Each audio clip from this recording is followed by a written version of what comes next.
satisfação que cumprimentamos os nossos amigos e irmãos do portal Escola Dominical com a gloriosa paz de nosso Senhor e Salvador Jesus Cristo. Estamos dando início a mais uma pré-aula, esta ferramenta que o portal Escola Dominical disponibiliza no início da semana, para que os irmãos possam melhor preparar a sua aula da Escola Bíblica Dominical. Leiam a revista das lições bíblicas, assistam a esta pré-aula, leiam o nosso texto de apoio que nós disponibilizamos no site do portal Escola Dominical, portalebd.org.br. Ali os irmãos vão ver a sequência do nosso raciocínio, porque a nossa proposta aqui não é repetir a lição da revista. Os irmãos já leram a revista, leram o livro de apoio, assistiram ao vídeo do comentarista. A nossa proposta aqui é trazer subsídios complementares aos amados irmãos. E nisto há uma certa dificuldade em acompanhar o nosso raciocínio. É por isso que eu convido os irmãos a lerem o nosso texto de apoio e o plano de aula, os slides que estão junto a ele, porque nós seguimos esta sequência aqui na nossa exposição. Além do nosso texto de apoio e dos nossos slides, o portal Escola Dominical disponibiliza 5 ou 6 outros textos da faixa etária dos adultos. Também publicamos textos de apoio, videoaulas e resumos das lições de todas as faixas etárias do currículo da Casa Publicadora das Assembleias de Deus e de outros currículos de Escola Bíblica Dominical. Durante a semana também disponibilizamos as leituras diárias da faixa dos adolescentes e da faixa dos adultos. Ali os irmãos poderão ter momentos de devocionais e ainda angariar novas informações sobre a lição da Escola Bíblica Dominical. E no sábado à noite, às 19 horas, horário de Brasília, o irmão é nosso convidado a assistir à transmissão ao vivo do estudo preparatório dos professores e amigos da Escola Bíblica Dominical, da Igreja Evangélica Assembleia de Deus, Ministério do Belém, na sede aqui em São Paulo. O irmão, inclusive, é nosso convidado a comparecer ali pessoalmente, lá na rua Doutor Fon, 140, no bairro do Belenzinho, no 4º andar, no auditório Pastor José Wellington Bezerra da Costa. A reunião é aberta a todos os que amam o estudo da Palavra de Deus. Mas tudo isso é apenas a preparação da Escola Bíblica Dominical. A Escola Dominical, ela só se realiza quando o povo do Senhor vai à casa do Senhor, no dia do Senhor, para estudar a Palavra do Senhor. Neste primeiro trimestre de 2026, e eu renovo aqui os desejos de feliz ano novo para os amados irmãos, agradecendo a Deus por podermos mais uma vez ainda estudar a palavra de Deus em liberdade de culto e de crença. Neste primeiro trimestre de 2026, nós vamos estudar o tema A Santíssima Trindade, o Deus único revelado em 3 pessoas eternas. Nós vamos estudar uma das mais difíceis, se não a mais difícil doutrina bíblica, que é a doutrina da Trindade, também chamada por alguns de trinitarismo. A doutrina da Trindade, ela é difícil, por quê? Porque ela depende única e exclusivamente da nossa fé. Porque se temos de crer em todas as doutrinas bíblicas, a doutrina da Trindade já começa com algo que a nossa mente não pode perceber. É o caso de que 3 igual a 1 e de 1 igual a 3. Isso a razão humana não consegue entender, porque na matemática 1 é igual a 1, 1 é diferente de 3, 3 é igual a 3, mas na revelação divina, Deus mostra que é o único Deus, mas que subsiste em 3 pessoas distintas. Isto que é a doutrina da Trindade. É dizer que Deus é um, mas são 3 pessoas. Não são 3 deuses. Por isso que não podemos dizer 3 igual a 3. Não há 3 deuses. Há um Deus só. Não se trata de triteísmo, que é a crença em três deuses. Não. Também não se trata de dizer que Deus é um só, é uma só pessoa, portanto, o que seria o um igual a um. Isto é o unitarismo, dizer que Deus é uma pessoa só. Não é isso que a Bíblia nos diz. Então, a mente humana ou vai para o triteísmo ou vai para o unitarismo. Mas a Bíblia nos mostra que existe o trinitarismo, ou triunitarismo, um único Deus em três pessoas distintas. É o que diz o subtítulo do nosso trimestre. O Deus único, revelado em três pessoas eternas. A Bíblia Sagrada, ela nos mostra que Deus é um só. Ele é único. Lá em Deuteronômio, capítulo 6, versículo 4. Esta que é considerada a profissão de fé do judaísmo, a profissão de fé da lei de Moisés. Ouvi, Israel, o Senhor nosso Deus é o único Senhor. E estas palavras ditas por Moisés, amando de Deus, foram repetidas por nosso Senhor e Salvador Jesus Cristo.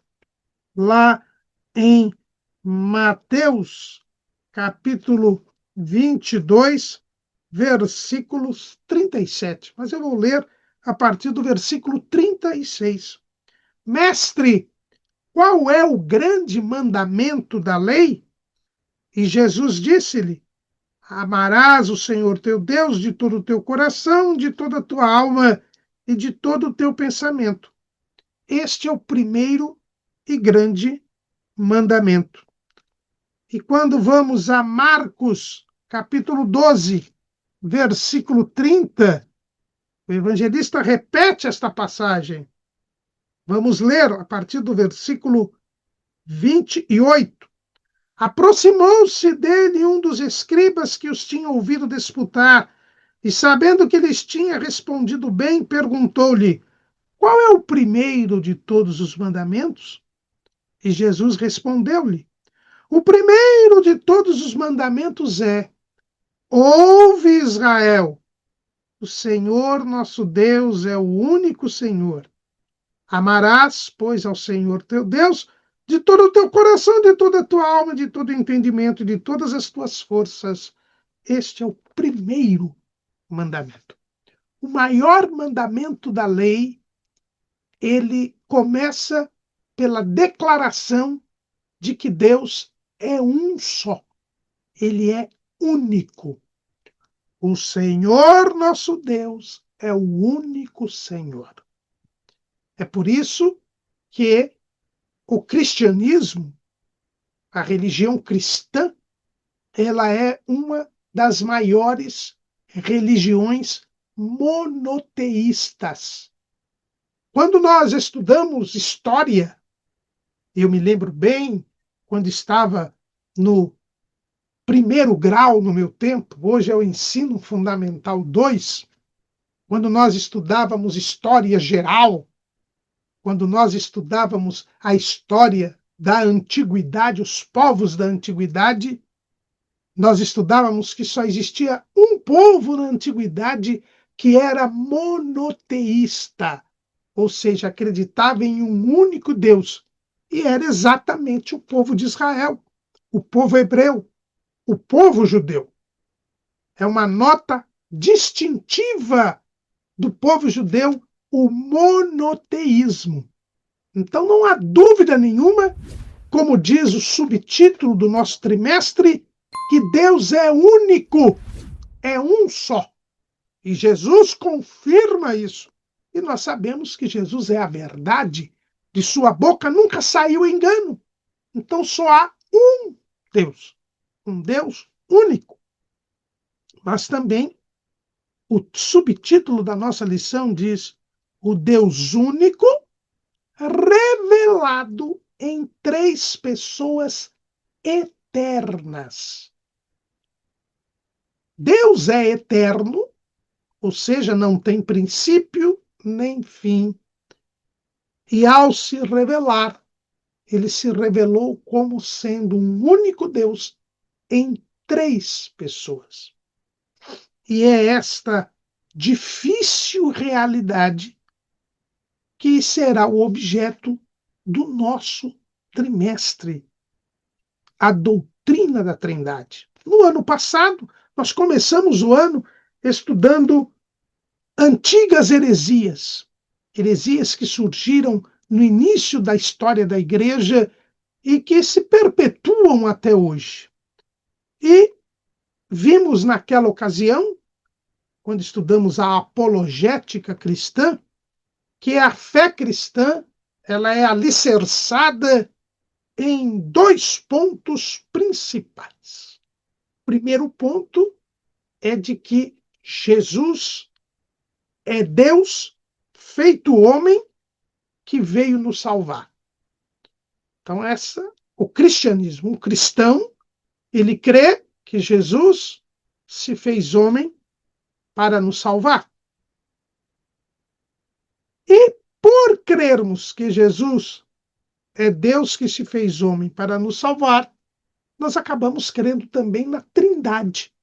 Por quê? Porque Jesus é uma das pessoas divinas, o Filho que se fez homem para nos salvar. Então, o cristianismo tem duas notas características. Em primeiro lugar, é o reconhecimento da divindade de Cristo. Como nós vemos lá em João, capítulo 1, versículo 1. No princípio era o Verbo, e o Verbo estava com Deus, e o Verbo era Deus.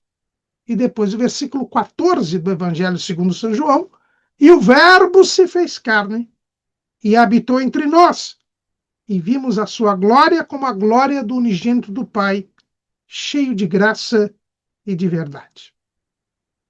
E ainda completando isto, nós vamos a Atos, capítulo 4, versículo 12. E em nenhum outro há salvação, porque também debaixo do céu nenhum outro nome há, dado entre os homens, pelo qual devamos ser salvos.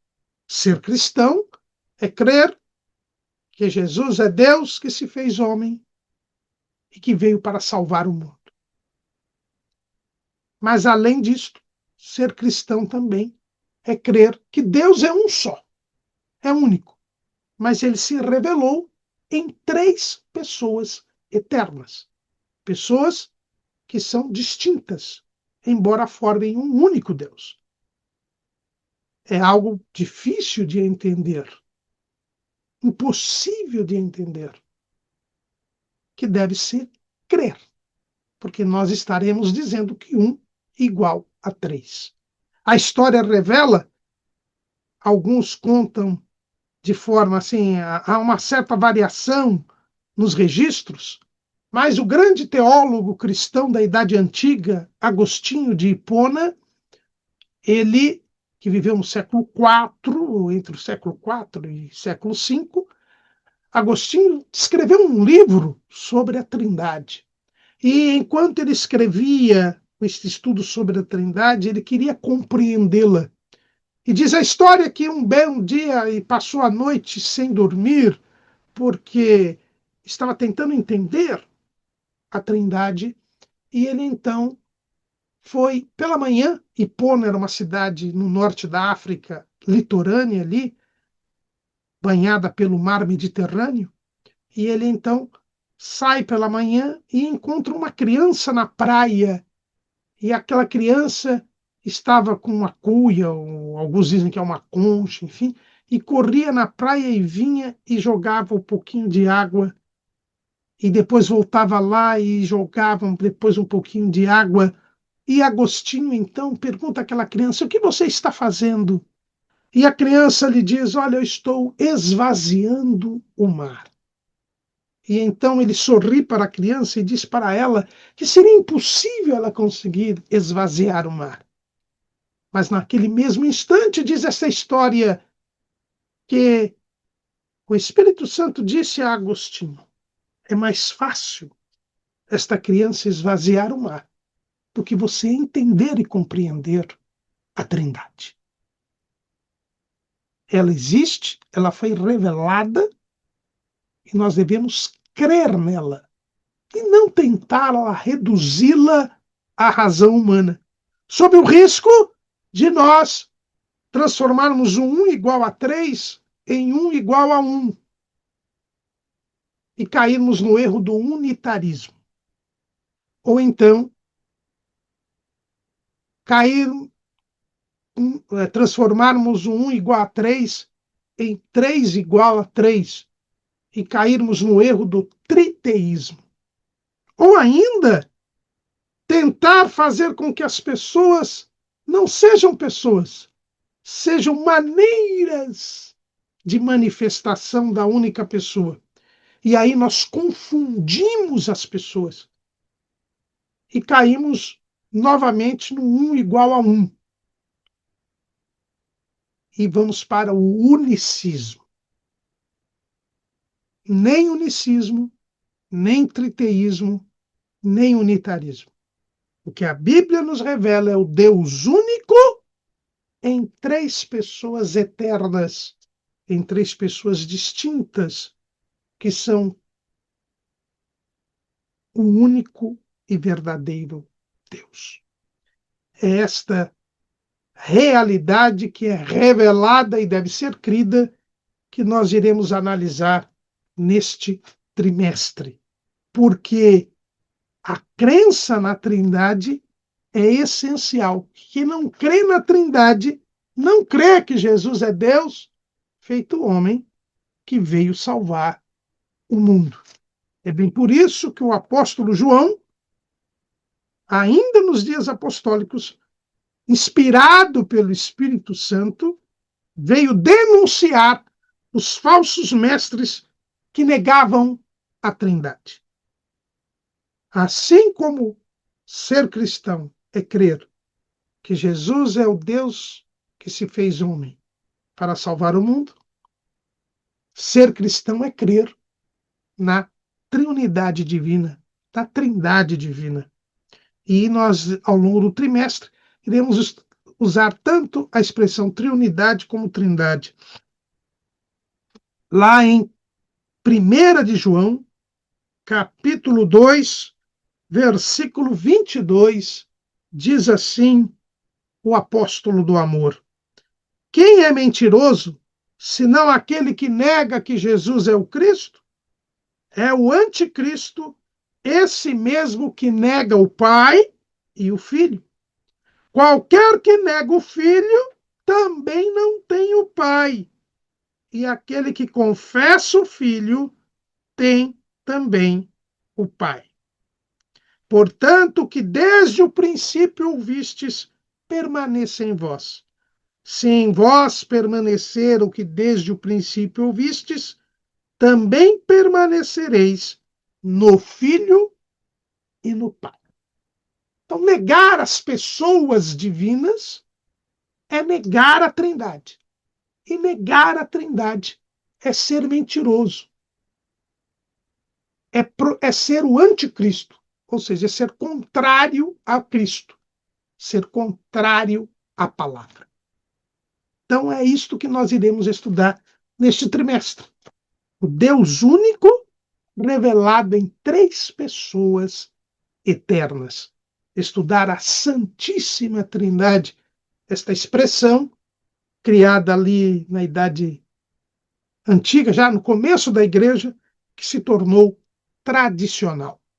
Aliás, também aqui, desde logo, no início desse trimestre, não nos escandalizemos em vermos a utilização de textos que são considerados, entre aspas, católicos.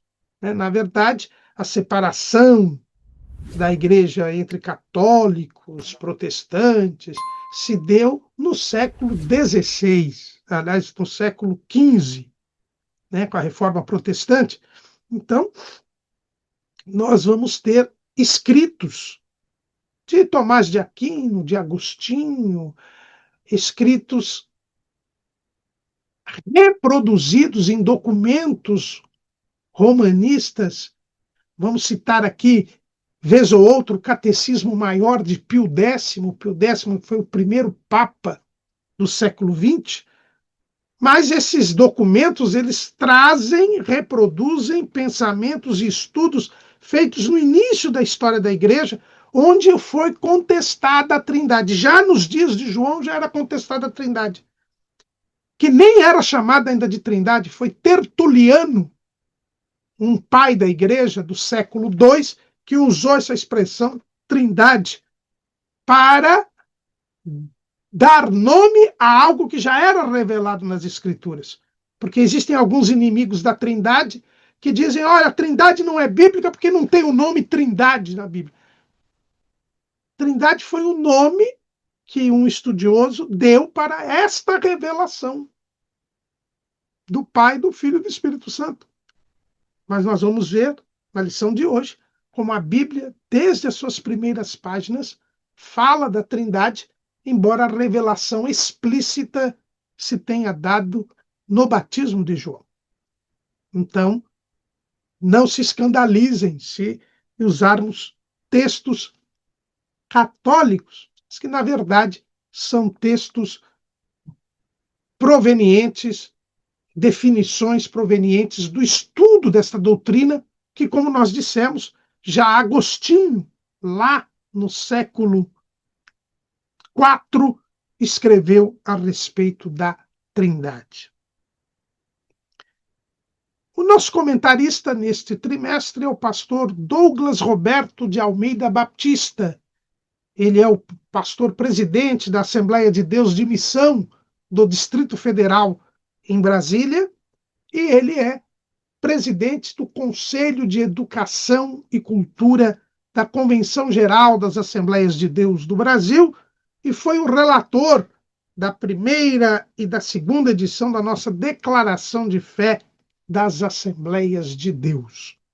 Tem sido aí um comentarista há muitos anos das nossas lições bíblicas. Esse trimestre é composto de uma introdução, que é esta lição de número 1, a lição de número 1, que tem como título O Mistério da Santíssima Trindade. É uma introdução à doutrina da Trindade. Depois nós teremos 4 blocos neste trimestre. Um bloco dedicado ao Pai, que são as lições 2, 3 e 4. Um bloco dedicado ao Filho, que são as lições 5, 6, 7. Um bloco dedicado ao Espírito Santo, as lições 8, 9 e 10. E depois um bloco dedicado às relações entre as pessoas divinas, as lições 11 e 12. E, por fim, uma lição conclusiva, onde nós vamos estudar sobre a Trindade Santa e a Igreja de Cristo. Então, uma lição introdutória, 3 lições a respeito do Pai, 3 lições a respeito do Filho, 3 lições a respeito do Espírito Santo e 2 lições dedicada ao estudo da relação entre as pessoas e, por fim, uma lição conclusiva mostrando a ação da Trindade em relação à Igreja. A capa da revista, ela nos traz um homem saindo das águas e uma pomba vindo sobre ele.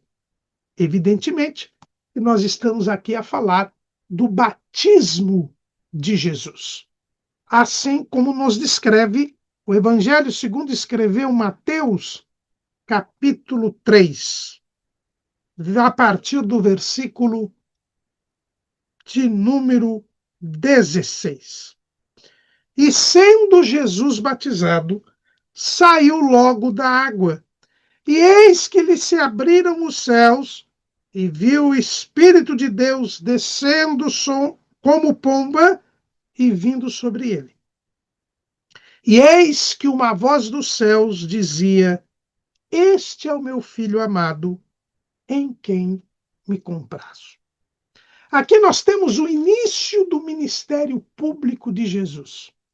Jesus vai até João, que estava pregando, e pregando o arrependimento e confissão dos pecados, porque o Messias estava para chegar e o povo precisava se preparar para receber o Messias, se arrependendo dos seus pecados. E comprovando esse arrependimento, se submetendo ao batismo. Era esta a pregação de João. João, que tinha sido o primeiro profeta levantado por Deus num espaço de 400 anos. Desde Malaquias, que não se levantava um profeta no meio do povo de Israel. E João vem pregando a mensagem do arrependimento e confissão dos pecados para que se recebesse o Messias, né? Como diz o apóstolo Paulo, lá no livro de Atos dos Apóstolos, capítulo 19, versículo 4. Mas Paulo disse: certamente João batizou com o batismo do arrependimento, dizendo ao povo que cresce no que após ele havia de ver, isto é, em Jesus Cristo. Esta foi a mensagem de João. E Jesus vem para ser batizado.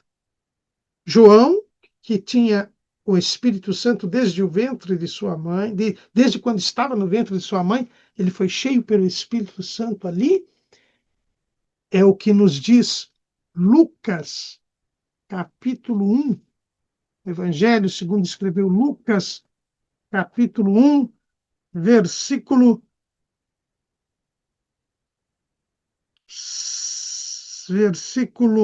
76. E tu, ó menino, serás chamado profeta do Altíssimo, porque hás de ir ante a face do Senhor a preparar os seus caminhos, para dar ao seu povo conhecimento da salvação na remissão dos seus pecados. Então, esta é a mensagem dada por Deus, né, através do pai de João Batista, Zacarias, dizendo que ele seria o profeta do Altíssimo que iria preparar o caminho do Senhor.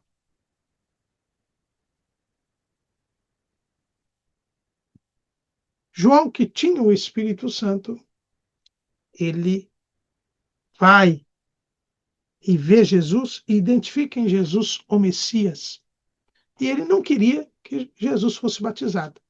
Mas Jesus disse que era necessário para cumprir toda a justiça. Ele tinha que assumir o lugar do pecador. E então ele é batizado. No momento que Jesus é batizado, ele, que é a suprema revelação de Deus, porque é o próprio Deus se revelando, aí a Trindade é revelada. É por isso que ser cristão é crer em Jesus e crer na Trindade. Porque o ato inaugural do ministério de Jesus já é a revelação explícita da Trindade. É por isso que a capa da nossa revista, ela fala do batismo de Jesus. Porque é no batismo de Jesus que a Trindade é claramente revelada aos homens. Porque Jesus sai da água, o texto diz, e sendo Jesus batizado, saiu logo da água. Aqui nós temos a primeira pessoa divina, o Filho. E eis que se lhe abriram os céus, e viu o Espírito de Deus descendo como pomba. Então aqui nós temos a outra pessoa divina, o Espírito Santo, que vem em forma de pomba. Jesus está em forma de homem, o Filho está em forma de homem, porque o Verbo se fez carne. O Espírito Santo vem em forma de pomba. E uma voz, e eis que uma voz dos céus dizia: Este é o meu Filho amado, em quem me comprazo. Ora, quem tem um filho é o Pai. O Pai é uma voz que está no céu. O Espírito Santo é em forma de pomba, desce do céu à terra. E o Filho, em forma de homem, está saindo da água, está na terra. Então nós temos três pessoas distintas, mas que são um único Deus. Esta é a Trindade. O Deus único, revelado em três pessoas eternas. E isto se revelou explicitamente no batismo de Jesus por João no Rio Jordão. É por isso que a cena do batismo é a capa da nossa revista. A lição de número 1, que é uma lição introdutória, tem como título O Mistério da Santíssima Trindade. O título é muito feliz, porque a Santíssima Trindade, a Trindade Divina, ela é um mistério. O que é mistério, irmão Caramuru? Nós costumamos ouvir os irmãos dizendo, está falando em mistério, quer dizer, está falando em língua estranha. Ou seja, é algo que nós estamos ouvindo, alguém falando em língua estranha, nós estamos sabendo que ela está falando, mas nós não entendemos o que ela está falando. É algo que fica entre ela e Deus. Né? O apóstolo Paulo até, quando fala sobre a língua estranha, ele enfatiza este ponto.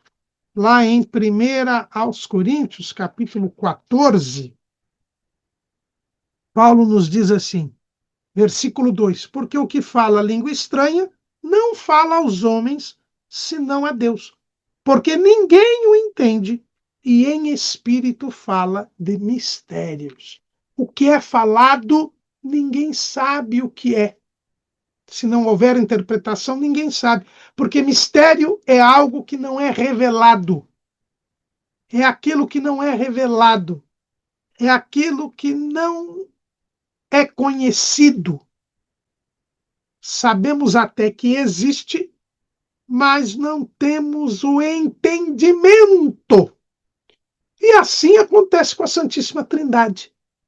A Trindade, ela é sabida, ela é conhecida, ela foi revelada, mas nós não conseguimos entendê-la por completo. Por isso que é um mistério.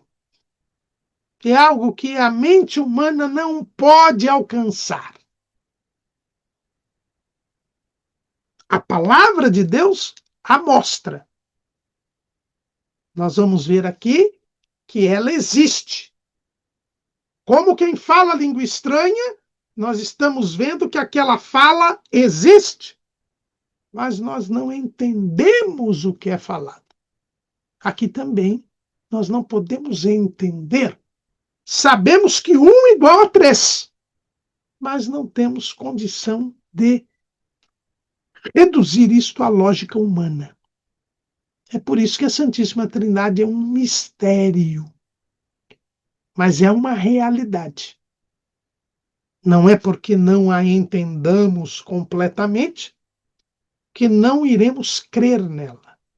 Crer nela é necessário para que tenhamos a salvação. E por isso ela é um mistério. Dissemos que a Trindade foi revelada explicitamente no dia do batismo de Jesus. Né? No dia do batismo de Jesus, ela foi explicitamente revelada. Mas as Escrituras já mostram, ainda que por sombras, ainda que de modo não muito claro, a Trindade em todo o Antigo Testamento. E depois, em o Novo Testamento, ela é reafirmada, depois de ter sido explicitamente revelada no ato inaugural do ministério público de Jesus. Os escritores do Novo Testamento falam da Trindade, demonstram a existência da Trindade. Como nós dissemos, a palavra Trindade não está na Bíblia. Ela é registrada pela primeira vez nos escritos de Tertuliano, um pai da igreja que viveu em Roma no século II. Ele escrevia em latim, que era a língua dos romanos, e ele então fala que esta realidade encontrada nas escrituras do único Deus em três pessoas distintas, Pai, Filho e Espírito Santo, ele dá o nome de Trinitas, que traduzido é Trindade. Essa realidade da Trindade, ela está ali na nossa declaração de fé, né? A declaração de fé que reproduz basicamente o texto dos credos ecumênicos, né? Onde houve as definições a respeito da Trindade. O item 2 do Cremos da Declaração de Fé das Assembleias de Deus diz: cremos em um só Deus, eternamente subsistente em três pessoas distintas, que, embora distintas, são iguais em poder, glória e majestade. O Pai, o Filho e o Espírito Santo. Então, aqui é a nossa crença. É o que se extrai da Bíblia Sagrada. A palavra Trindade não está na Bíblia Sagrada, mas a realidade da Trindade, ela se encontra não de uma forma explícita, o que apenas vai acontecer no batismo de Jesus, e tinha de ser assim, porque Jesus é a suprema revelação do Pai, então é em Cristo que nós vamos ter a completude da revelação, por isso a revelação de Deus é progressiva. Com Jesus, a Trindade se revela claramente, não poderia ser diferente. E é a primeira coisa que acontece quando Jesus se revela publicamente ao povo de Israel no seu batismo, no início do seu ministério público, para nos mostrar a importância da Trindade para a salvação do homem. Então, a Trindade ela já é conhecida antes. Na Bíblia ela já é falada, mostrada, ainda que não de forma explícita. E nós já vemos a primeira demonstração da Trindade no primeiro versículo da Bíblia, Gênesis 1:1. Se não o primeiro versículo na ordem cronológica em que foi escrita a palavra de Deus, porque entendem alguns que o livro mais antigo da Bíblia é o livro de Jó, mas o livro do Gênesis, tanto entre os judeus quanto na Septuaginta, foi colocado como o primeiro livro. Os gregos deram o nome de Gênesis por dizer que é o livro da origem. Então, desde a origem, na ordem lógica da Bíblia, o primeiro versículo da Bíblia é esse: no princípio criou Deus os céus e a terra. E aqui nós já temos a demonstração da Trindade. se não da Trindade, da pluralidade de pessoas no único Deus. Por que, irmão Caramuru? Porque quando nós vamos ao original, e os irmãos sabem que o Antigo Testamento foi escrito em hebraico, alguns poucos trechos em aramaico, quando vamos ao hebraico, nós vamos encontrar que a palavra Deus aí é Elohim, que é uma palavra que está no plural. Elohim seria deuses, né? É uma palavra que está no plural. Mas o verbo criou, que é bará, está no singular. E aí já é interessante. O sujeito, Deus, Elohim, está no plural. Mas o verbo, bará, está no singular. Portanto, Deus que criou os céus e a terra é um só, porque o verbo está no singular. E singular é o número até um, como nós aprendemos na gramática. Mas Elohim está no plural. Então, o único Deus é uma unidade composta. O único Deus é uma pluralidade. Então, logo no início do texto bíblico, nós já vemos a realidade do Deus que é um, mas é mais de um. Ainda neste capítulo 1 do livro do Gênesis, nós vamos encontrar a narrativa da criação do homem. Gênesis 1 e 26. E disse Deus, Elohim, façamos o homem à nossa imagem, conforme a nossa semelhança. Aqui nós temos, disse Deus. Elohim é plural. Plural. Elohim é plural. Aqui nós temos amar, no singular, disse. Elohim, no plural. E ainda ele diz, façamos, no plural. No plural. Aqui de novo. Um Deus que é único, singular, um, mas que também é plural. Façamos o homem conforme a nossa imagem, nossa semelhança. E aí no versículo 27 diz, e criou Deus, Elohim, Bará, de novo, com o homem à sua imagem, a imagem de Deus. Aqui volta para o singular. O façamos é um só. Mas façamos é mais de um. Mas ele é um. Ele é um e é mais de um. Nós vemos, então, claramente aqui a ideia de que nós temos um único Deus. Mas este único Deus é uma pluralidade, não de seres, não de pessoas, porque o Deus é único, mas ele é uma pluralidade de pessoas. Então, logo no limiar da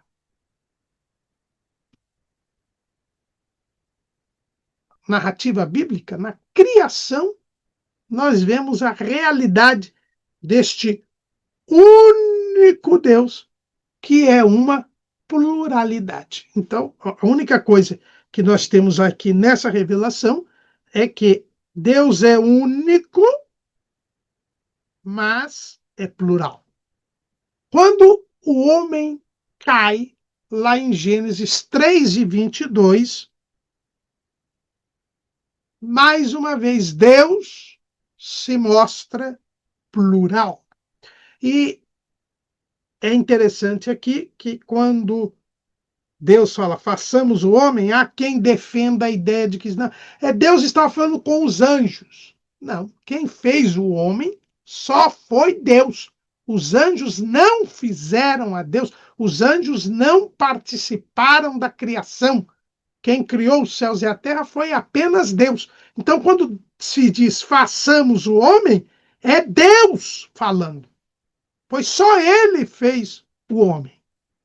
Os anjos assistiram à criação divina.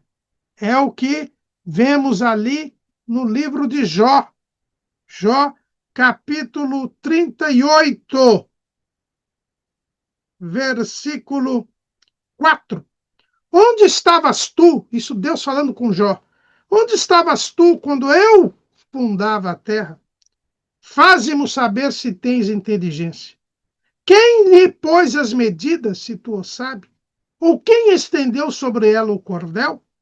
Sobre que estão fundadas as suas bases? Ou quem assentou a sua pedra de esquina?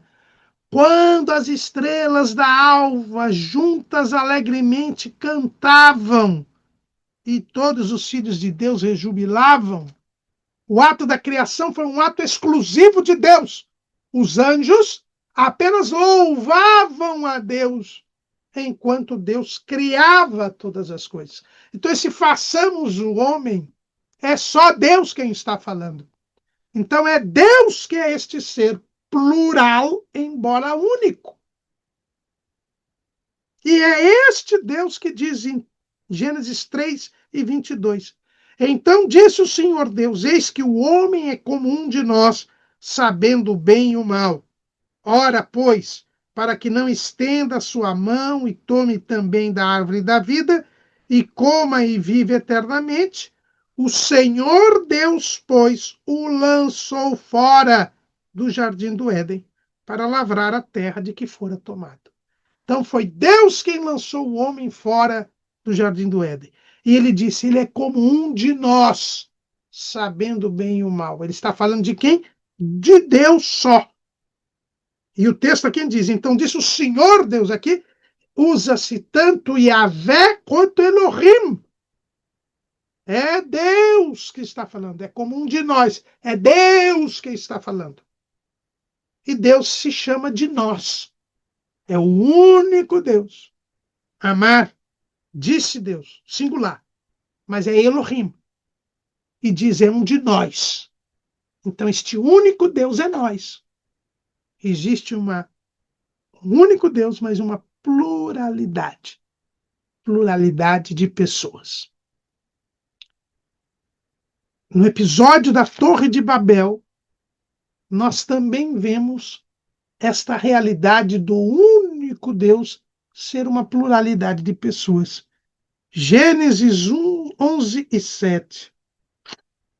Eia, desçamos e vou ler o versículo 5, para os irmãos entenderem bem. Gênesis 11:5. Então desceu o Senhor para ver a cidade e a torre que os filhos dos homens edificavam. E o Senhor disse, eis que o povo é um, e todos têm uma mesma língua, e isto é o que começam a fazer. E agora não haverá restrição para tudo o que eles intentarem fazer.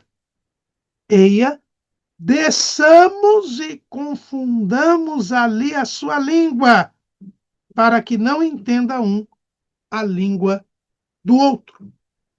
Então, este Deus é aqui, Senhor aqui é Yahvé, aqui não é Elohim, é Yahvé. Mas este Deus Yahvé, ele diz, desçamos e confundamos a sua língua. Há uma pluralidade para o único Deus. E olha que interessante, ele aqui se chama Yahvé, que as testemunhas de Jeová usam essa expressão Jeová, essa palavra Jeová que foi criada na Idade Média. O Yahvé. O eu sou o que sou. Yahvé é Jesus também. Porque Yahvé diz, desçamos e confundamos. Os irmãos veem como estão erradas aí as testemunhas de Jeová, que não creem na Trindade. Então, aqui no episódio da Torre de Babel, nós também vemos o Deus único sendo uma pluralidade. Em Gênesis 48,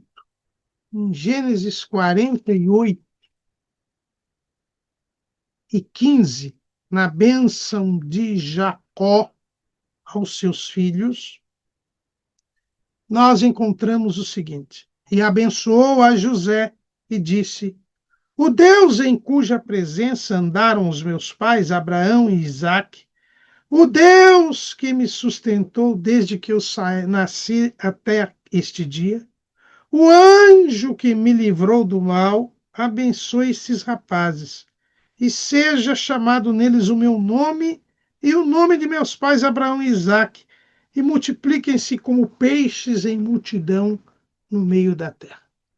Quando Jacó está abençoando os filhos de José, Manassés e Efraim, e esta bênção é sempre uma mensagem profética, essas bênçãos são mensagens de Deus. Ele identifica o único Deus em 3 momentos, de 3 formas. Ele diz: o Deus em cuja presença andaram os meus pais Abraão e Isaque. O Deus que me sustentou. E o anjo que me livrou de todo o mal.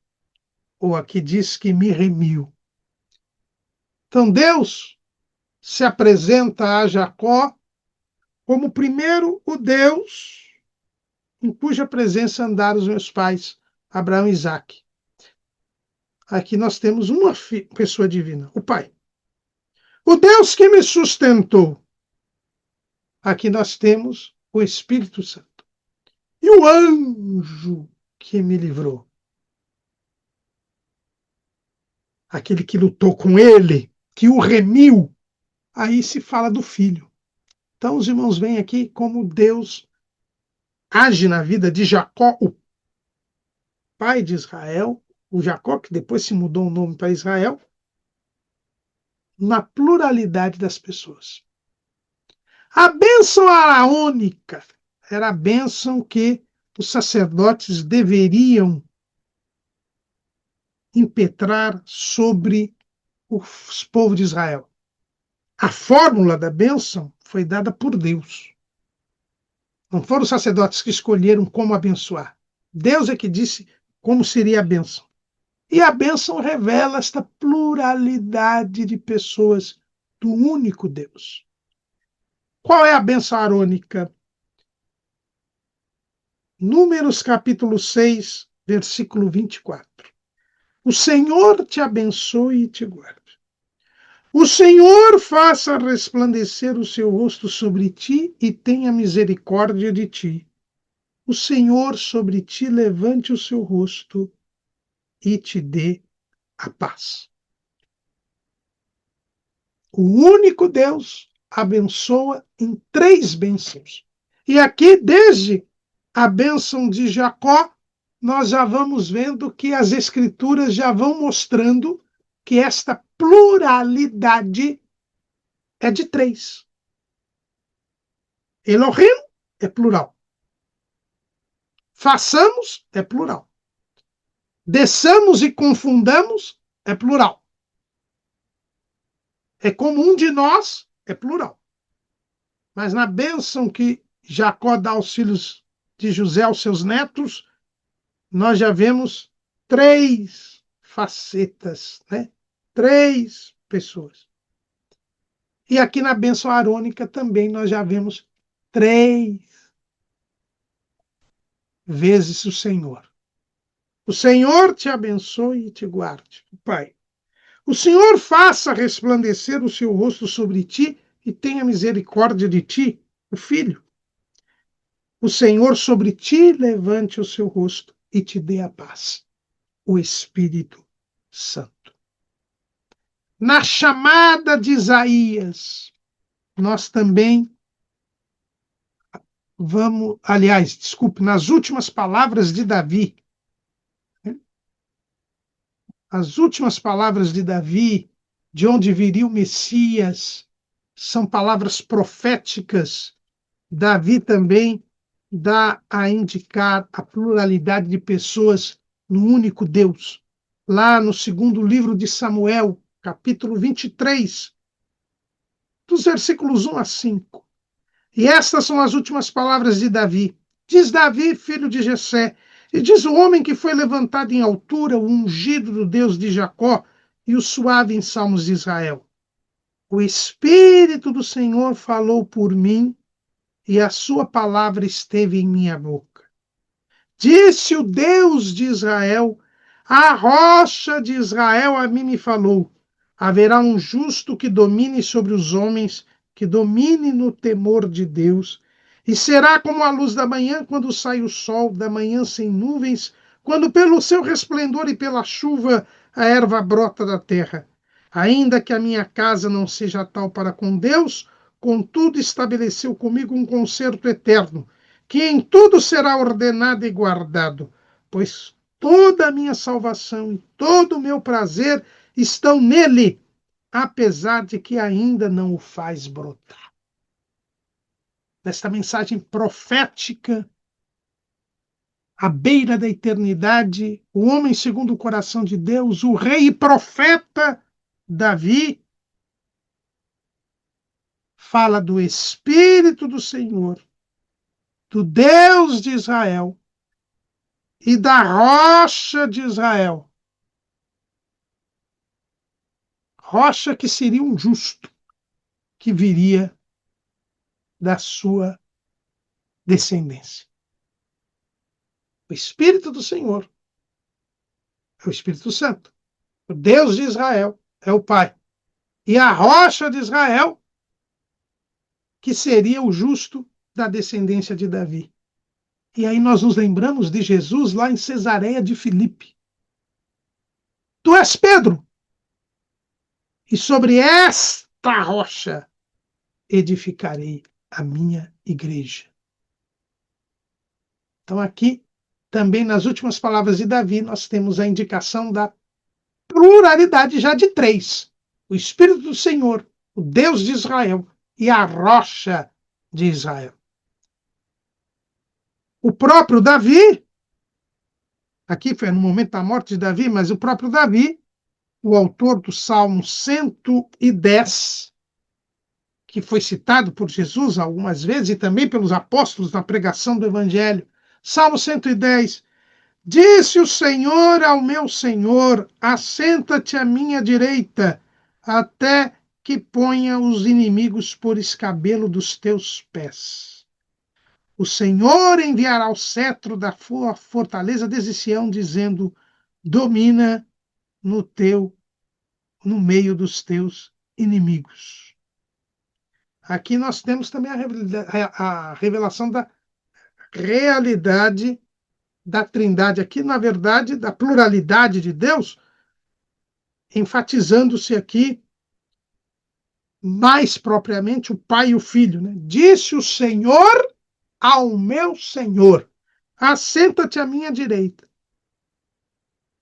O Senhor é Yahvé, disse para o Senhor, Yahvé também, assenta-te à minha direita. Então é um único Deus, mas que existe uma pluralidade. E esta pluralidade está também na profissão de fé que nós lemos no início da aula. Deuteronômio capítulo 6, versículo 4. Ouve Israel, o Senhor nosso Deus é o único Senhor. E a palavra único aqui é Ehad. É uma unidade composta. Ehad é uma unidade composta. É um que é mais de um. A própria profissão de fé do monoteísmo fala da pluralidade. Mas nos livros proféticos não é diferente. Agora sim, vamos a Isaías. A visão que teve Isaías e o seu chamado, Isaías capítulo 6. No ano em que morreu o rei Uzias, eu vi ao Senhor assentado sobre um alto e sublime trono, e o seu séquito enchia o templo. Os serafins estavam acima dele, cada um tinha 6 asas, com 2 cobriam o rosto e com 2 cobriam os pés, e com 2 voavam. E clamavam uns para os outros, dizendo: Santo, Santo, Santo é o Senhor dos exércitos. Toda a terra está cheia da sua glória. Aqui, o único Deus que estava sentado no alto e sublime trono, ele é proclamado pelos serafins 3 vezes santo. Santo, santo e santo.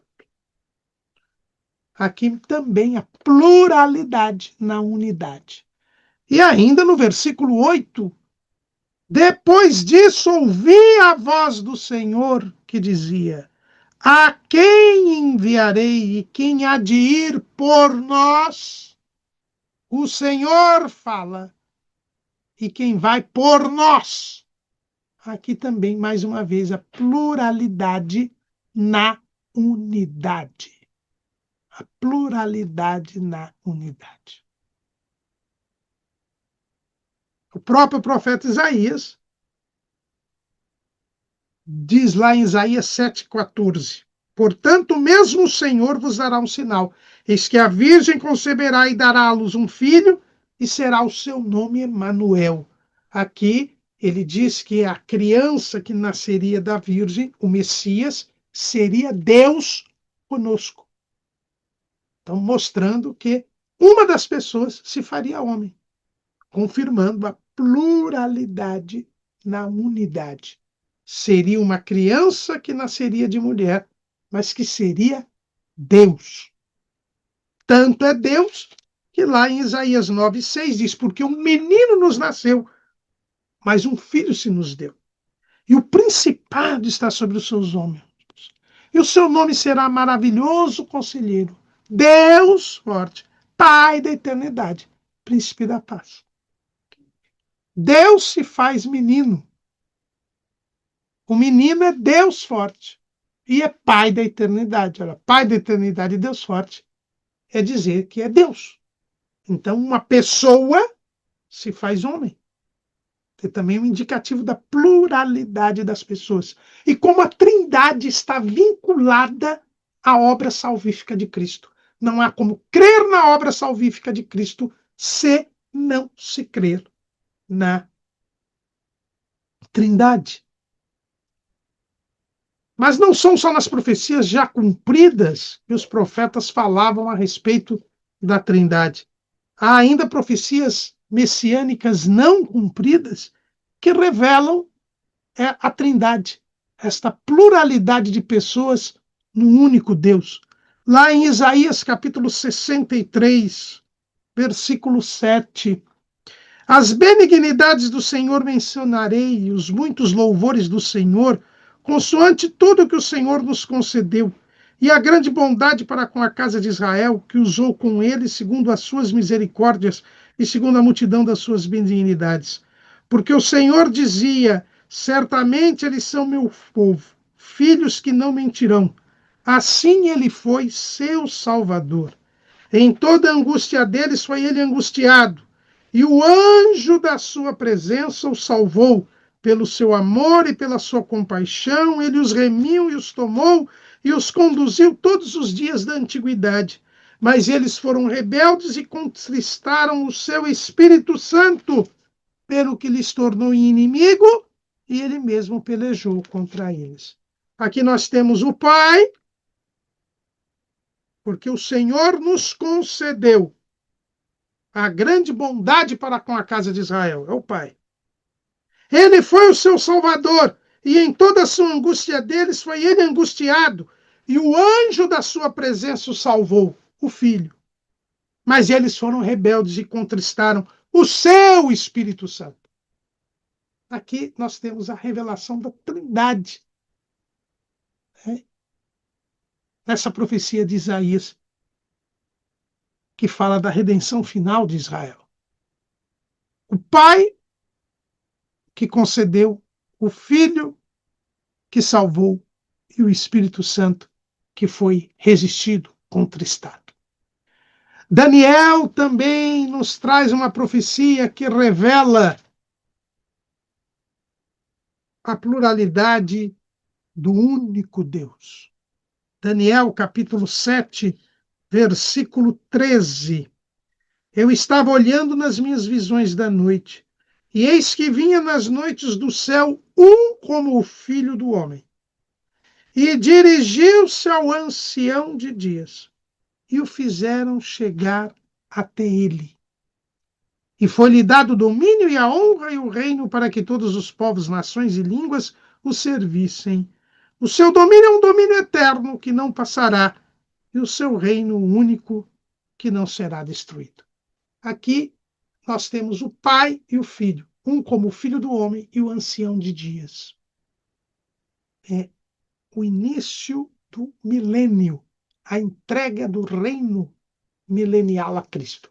Então aqui também nós temos a pluralidade das pessoas divinas, a identificação do Pai e do Filho. Isto que foi profetizado é cumprido em um Novo Testamento. Já na concepção de Jesus, o anjo Gabriel, ao falar com Maria, já revela a Trindade. Lucas 1:35. E respondendo o anjo, disse-lhe: descerá sobre ti o Espírito Santo, e a virtude do Altíssimo te cobrirá com a sua sombra, pelo que também o santo que de ti há de nascer será chamado Filho de Deus. O Pai faz descer a virtude sobre Maria. O Espírito Santo desce sobre Maria. E o Filho é gerado no ventre de Maria. O Pai manda o Filho, que é gerado por obra e graça do Espírito Santo. O batismo de João, o batismo de Jesus por João, que já nos mostra explicitamente a Trindade revelada. Jesus também, ao pregar na sinagoga de Nazaré, nos fala da Trindade, ao citar um texto do profeta Isaías. Olha ali, capítulo 4 de Lucas, versículo 17. Foi-lhe dado o livro do profeta Isaías, e quando abriu o livro, achou o lugar em que estava escrito: o Senhor, o Espírito do Senhor é sobre mim, pois que me ungiu para evangelizar os pobres, enviou-me a curar os quebrantados do coração, a apregoar liberdade aos cativos, a dar vista aos cegos, a pôr em liberdade os oprimidos, a anunciar o ano aceitável do Senhor. E cerrando o livro e tornando a dá-lo ao ministro, assentou-se, e os olhos de todos na sinagoga estavam fitos nele. Então começou a dizer-lhes: hoje se cumpriu esta escritura em vossos ouvidos. Aqui Jesus fala dele como filho e do Espírito do Senhor que o havia ungido. Aqui ele também mostra as pessoas divinas dele e do Espírito Santo. Em todo o ministério, Jesus, ele fala a respeito do Pai e do Espírito Santo. Ele diz que ele era enviado do Pai. Ele diz que sobre ele havia sido ungido o Espírito Santo. E ao chamar o Pai de Pai, ele se chama de Filho. São diversas as passagens e nós vamos minudenciá-las ao longo do trimestre. O Novo Testamento nos revela claramente a realidade da Trindade. A morte de Jesus, nós vemos claramente na morte de Jesus a Trindade. Pai, perdoa-lhes, porque não sabem o que fazem. Ele orando ao Pai: Pai, nas tuas mãos entrego o meu espírito. O Filho, o Pai e o Espírito Santo. Por que o Espírito Santo? Porque Jesus realizou esta obra pelo Espírito Santo. Pelo Espírito Santo. Nós vemos um texto que nos mostra isso com muita clareza, lá em Hebreus, capítulo 9, versículo 14. Hebreus, capítulo 9, versículo 14. Quanto mais o sangue de Cristo, que pelo Espírito eterno se ofereceu a si mesmo imaculado a Deus, purificará a consciência das obras mortas para servirdes ao Deus vivo? Na morte de Jesus, a Trindade se mostra. Jesus se oferece pelo Espírito eterno. Ele se oferece ao Filho, que entrega a sua vida para satisfazer a vontade do Pai. Pai a quem ele ora enquanto está sendo crucificado. Pai que o desampara quando os nossos pecados caem sobre ele. A ressurreição também tem a participação da Trindade. Nós vemos que a ressurreição tem a participação da Trindade. Né? Em primeiro lugar, o Filho, ele que ressuscita. Ele que ressuscita. Né? Lucas 24, 34. Os quais diziam, ressuscitou verdadeiramente o Senhor e já apareceu a Simão. Em Atos 3 e 15, diz assim, e matastes o príncipe da vida, ao qual Deus ressuscitou dos mortos, do que nós somos testemunhas. O Filho ressuscitou. E quem ressuscitou o Filho? Quem ressuscitou o Filho? Em primeiro lugar, nós vemos que o Filho ressuscitou. E quem ressuscitou o Filho? Romanos 8 e 11. E se o Espírito daquele que dos mortos ressuscitou a Jesus habita em vós, aquele que dos mortos ressuscitou a Cristo também vivificará o vosso corpo mortal pelo seu Espírito que em vós habita.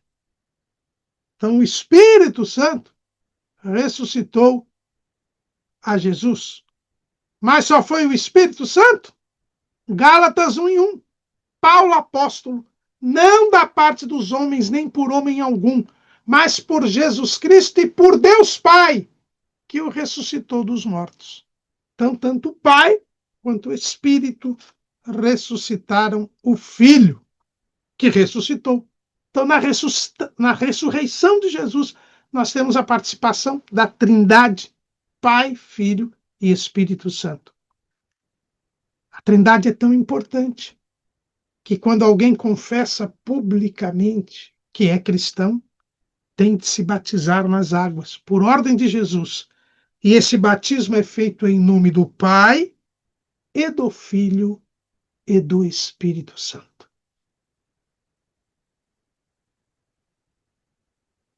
Em nome do Pai, e do Filho, e do Espírito Santo. Não se pode ser cristão sem se reconhecer a realidade da Trindade. Porque a nossa salvação é obra da Trindade, como nós vamos ver ao longo do trimestre. Na ascensão de Jesus, nós vemos também a ação da Trindade. Quando Jesus sobe aos céus, nós vemos a ação da Trindade. O que ele diz? Na casa de meu pai há muitas moradas. Se não fosse assim, eu vou-lo teria dito, pois vou preparar-vos lugar. Jesus, quando vai para a casa do Pai. Ele é o Filho e vai para a casa do Pai. E tem mais. Versículo 16. E eu rogarei ao Pai, e ele vos dará outro Consolador, para que fique convosco. Aqui nós temos a Trindade.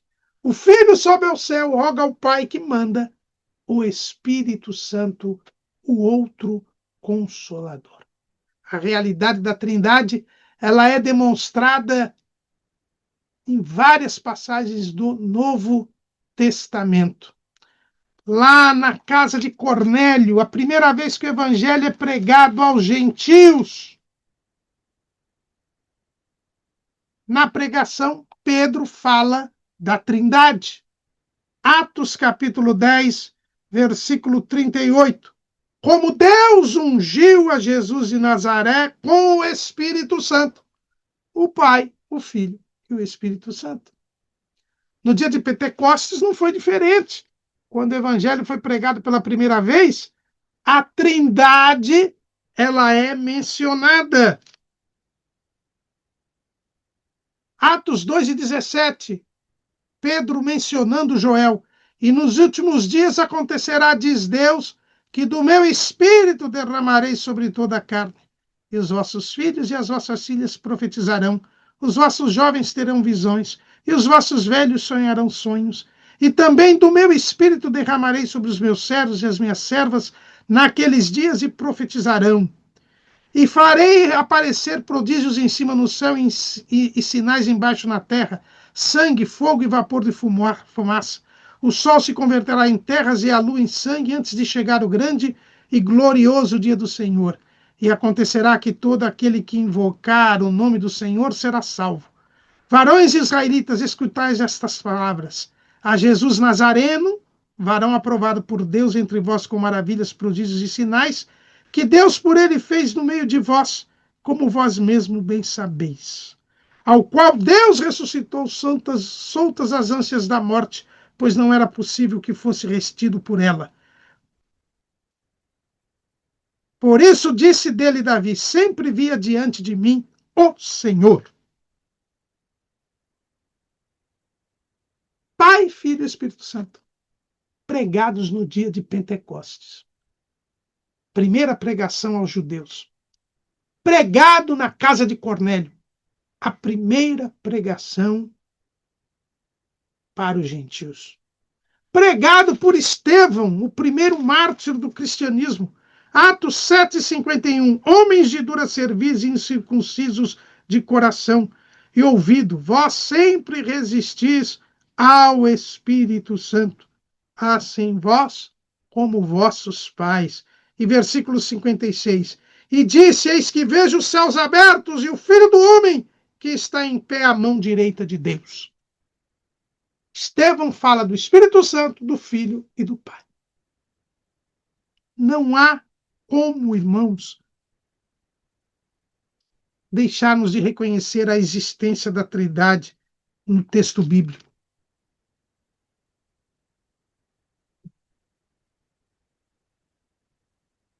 Na conversão de Paulo, Atos 9:17,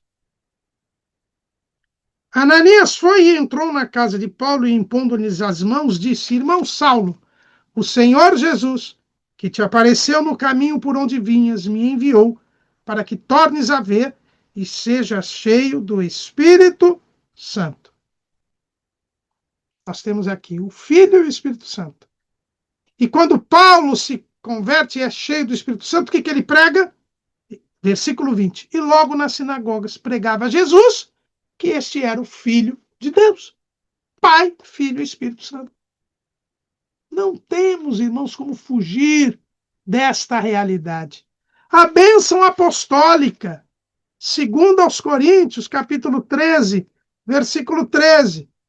Lá na bênção arônica, 3 vezes o Senhor. Aqui, a graça do Senhor Jesus Cristo e o amor de Deus e a comunhão do Espírito Santo sejam com vós todos. Amém. A realidade da Trindade. Como o escritor aos Hebreus descreve a obra da salvação? Hebreus 2, 3 e 4. Como escaparemos nós se não atentarmos para uma tão grande salvação, a qual, começando a ser anunciada pelo Senhor, foi-nos depois confirmada pelos que a ouviram, testificando também Deus com eles, por sinais e milagres e várias maravilhas, e dons do Espírito Santo, distribuídos por sua vontade? Como o escritor aos Hebreus descreve a obra da igreja, a obra da salvação? É Deus testificando a obra feita pelo Filho, que começou a anunciar a salvação, e a obra é confirmada pelo Espírito Santo.